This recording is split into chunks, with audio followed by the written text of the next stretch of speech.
খুলনার ডুমুরিয়ায় আদালতের নিষেধাজ্ঞা উপেক্ষা করে ঘর নির্মাণ ও যাতায়াত রাস্তা বন্ধ রাখার অভিযোগ উঠেছে ইসমাইল মোল্লা নামের এক ব্যক্তির বিরুদ্ধে। এ ঘটনায় অভিযোগ জানানো হলে থানা পুলিশ এসে বন্ধ করে দেয়। খোঁজ নিয়ে জানা যায়, উপজেলার আরাজি ডুমুরিয়া গ্রামের বাসিন্দা শহীদ মোল্লার নিজের রেকর্ডীয় সম্পত্তিতে জোরপূর্বকভাবে ইসমাইল মোল্লা ঘর নির্মাণের কাজ করছে। 6 সেপ্টেম্বর শুক্রবার সকালে ভুক্তভোগী শহীদ মোল্লা প্রথমে বাধা প্রদান করলে ইসমাইল মোল্লা ও তার ভাড়াটিয়া দলবল নিয়ে পেশি শক্তির বলে লাঠিসোঁটা দা নিয়ে আক্রমণ করে শহীদ মোল্লা ও তার ছেলে শাহিনের ওপর। এ ঘটনায় শহীদ মোল্লা ডুমুরিয়া থানা পুলিশকে লিখিত অভিযোগের মাধ্যমে অবহিত করেন। পরবর্তীতে পুলিশ এসে ইসমাইল মোল্লার বাড়ি নির্মাণের কাজ বন্ধ করে দেয়। এ বিষয়ে ইসমাইল মোল্লার নিকট জানতে চাইলে তিনি প্রতিবেদককে জানান, আমি আমার জমিতে থাকি, আমি আইন আদালত বুঝি না, জমি আমার। এ ঘটনার বিষয়ে ভুক্তভোগী শহীদ মোল্লা জানান, আমার জমির সকল কাগজপত্র রয়েছে। বসত বাড়ির এই জায়গা নিয়ে পূর্ব হতে ইসমাইলের সাথে আমার বিরোধ চলে আসছে, এমনকি আমার বাড়িতে যাওয়ার চলাচলের রাস্তা বন্ধ করে রেখেছে। এ বিষয়ে বিজ্ঞ অতিরিক্ত জেলা ম্যাজিস্ট্রেট আদালত খুলনাতে একটি মামলা দায় করি, যাহা বিজ্ঞ আদালতে চলমান।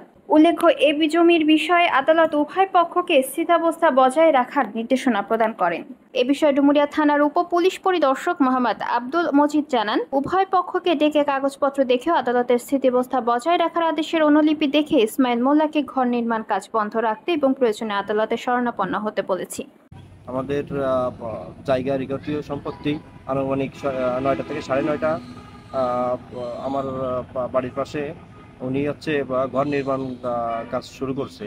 আমরা যে কথা বললে বাধা দেওয়ার পরে উনি বাধা শুনে না, ওনার মারতে চলে আসে, অসুস্থ বলায় গালিগালাজ করে। না করে আমরা ডুমুরিয়া থানায় যাই।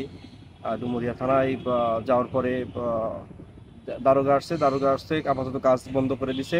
আর কোর্টে মামলা চলতেছে, সেই মামলা টামলা কিছু মানে না। উনি বলে যে আমার জায়গা আমি থাকবো, কোনো মামলা কি কোনো আদালত আইন মানি না। আপনারা দেখলেন তো আমাদের যাতায়াতের জায়গা, যে রাস্তাতে আমরা বেরোবো সেই রাস্তাটা দীর্ঘদিন ধরে বন্ধ করে রাখছে। আমরা পরের জায়গা থেকে বেরোই। আমার বাড়িতে তাড়াই মাড়াই দিয়ে গিয়ে ও সে ঘর বাড়ি বানতেছে। আমি দৌড়িয়ে থানায় গেলাম। তারপরে থানায় নামাজ পড়তে গেছে আজকে শুক্রবার, দেখা যাচ্ছে সেন্ট্রাল যৌথ বাহিনীর ক্যাম্প আছে, আর্মির ক্যাম্পে গেলাম। তারাও নামাজ পড়তে গেছে হইলো না, আবার থানায় যাইয়ে অভিযোগ দিয়ে আত্মা পা ধরিয়ে আমি আনিয়েছি পুলিশ আনিয়ে। তারপরে হলো বন্ধু আছে, এখন আবার ইট বালি ওইনতে সরাইনি মোটো। এখন দেখা যাচ্ছে যে আপনার রাত্রিও আবার গড় বানতে পারে। আপনার জায়গা জোর জবরদস্তি করেছে, দখল করে কিভাবে? আমার কিনা জায়গা ও রিকার্ডও আমার নামে, রিকার্ডও করা কিনা জায়গা বাই বোনির আপনার কিনা সম্পত্তি আপনার নামে রিকার্ডও করা আমার নামে।